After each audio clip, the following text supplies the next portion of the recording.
Hi guys, and welcome back to the Fantasy Chancer. I finally have a seat again after last week. I kind of missed the deadline. I had to kind of do it in work and stand up, and it was kind of shit. Like it wasn't ideal. So now we're back proper this week, and we're going to just take a look quickly at my team from last week. So if I just add it to the stream there.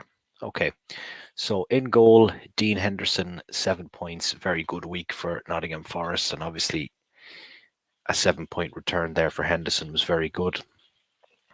Beside him, we had Nathan Collins. Since Nathan Collins has come back from that suspension, he really hasn't been the same player, and Wolves are kind of struggling at the moment to keep clean sheets, and that's a kind of a bit of a concern going forward, to be honest with you. So last week, 1-1 draw with Aston Villa.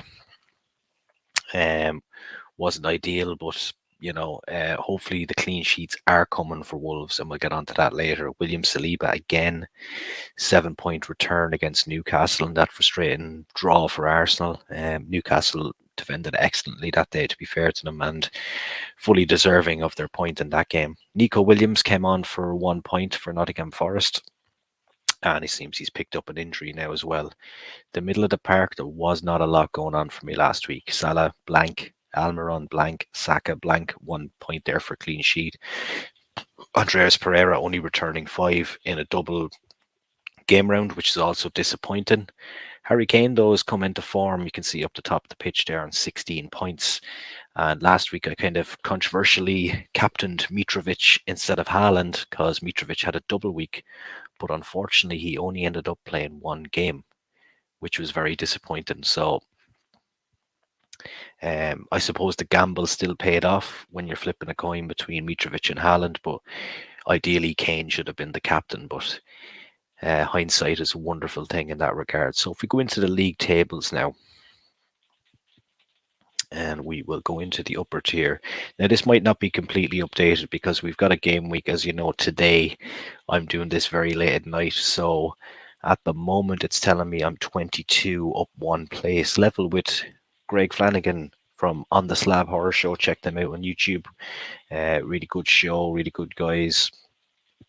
And if we scroll back up here to the top, we will see that Graham Ward is still out in front, and there's a little bit of a gap developing there now, 1155. So he's about 45 points, I think, ahead, 43 points ahead of Kevin Mullally in second place on 1107, who's also tied with Mark Hogan, resident referee Mark Hogan, going strong at the moment. But I think, depending on what Erling Haaland does, everything could change quickly. And it's a very, very big game week coming up now, game week 20. So in goal, I am going with Dean Henderson. Quite simply, he's on great form now at the moment. Dean Henderson is, and Leicester at home. Forest, their home form is going to be key to staying up this year. So I quite fancy them to keep a clean sheet and win against Leicester. I think it may be a tight 1-0. So Henderson. Nathan Collins, this could be a good game for Wolves to kind of maybe keep a clean sheet. West Ham also in drastic form. You have to wonder how long David Moyes has left, really. Beside him, then I've went with Sven Botman again. Fulham is going to be a tricky test for Newcastle, and it was just Fulham. Obviously, were beating Chelsea tonight as we're recording this. Very good victory for them. So, will they be out of gas come the weekend? We'll have to wait and see. Nico Williams, as you can see there, is struggling with an injury. So a facial injury, 75% chance of playing. So you have to imagine that must be a broken nose or something like that. So in the middle of the park, I went for Mo Salah, Brighton away. That's going to be an absolutely dogged test for Liverpool there. And Liverpool absolutely ravaged with injuries at the moment. So it's going to be a very interesting game, that one. Almiron then again with Fulham. Fulham is a very tricky one, isn't it? For Newcastle, I think both teams in fairly good form. Both managers been excellent this season. So tricky old game, that one for Newcastle, I think. Beside him then, Bukayo Saka. Tottenham away. Going to be a very, very difficult game. You can see it being a draw. You can see both teams scoring in that game though, and that's why I've went with Saka, and obviously I've left Saliba on the bench because I have a feeling that Tottenham will score also. So beside him, then we've got Marcus Rashford, two games, double round for him. Manchester City at home, and I gotta say, I do fancy Man United to beat Man City this weekend, as does Niall of the upper tier, the captain of the ship. He fancies it as well.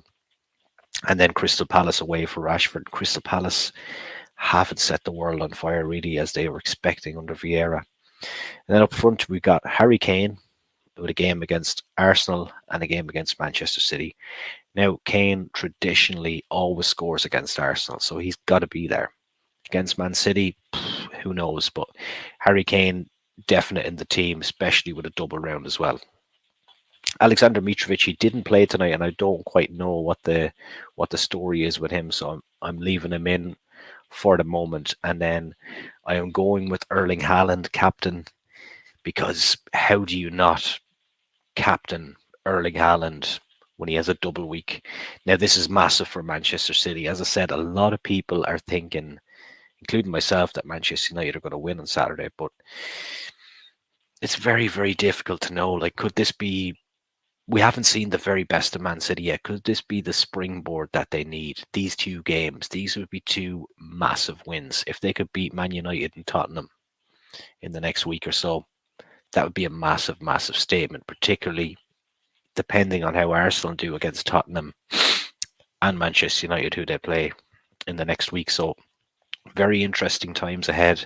And you can see there on the bench, I have Kurt Zouma still injured.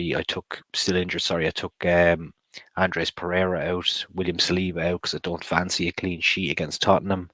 And then Sanchez, Liverpool at home, he's going to be a busy boy, you would think, because Liverpool will still be strong up the top of the pitch, but will they win? Very difficult to know. So that's what I'm going with. I still have my triple captain and my bench boost left. So if you have a look at the fixtures there, we kick off tonight. Leeds against Aston Villa, Sky Sports. And then on Saturday, Man United against Man City. What an opening that is to the Saturday football. You got to fancy then Brighton and Liverpool will be the good game at 3 o'clock. And then Brentford and Bournemouth, kind of bit of flattering to deceive on Saturday evening on paper. You would think Brentford will win that game. So Sunday then we've got two games at 2 o'clock. We've got Chelsea and Palace and Newcastle and Fulham. I think they will be two very, very good games. I'm looking forward to watching Newcastle and Fulham though, because I think they're very evenly matched. I think it'll be a great game. So we got Spurs and Arsenal. Needs no introduction. North London Derby, 4:30 Sunday. Going to be an absolute corker of a game. And then we got Wednesday and Thursday night football next week. So we got Crystal Palace at home to Manchester United. And rounding the game week off, then we got Manchester City at home to Tottenham. So that pretty much wraps up today's episode of the Fantasy Chancer. Don't forget to like, subscribe, share, do all that stuff. The guys are on here on a daily basis, doing great things. And yeah, that's it, guys. And thanks so much. And we'll catch you in the next game week.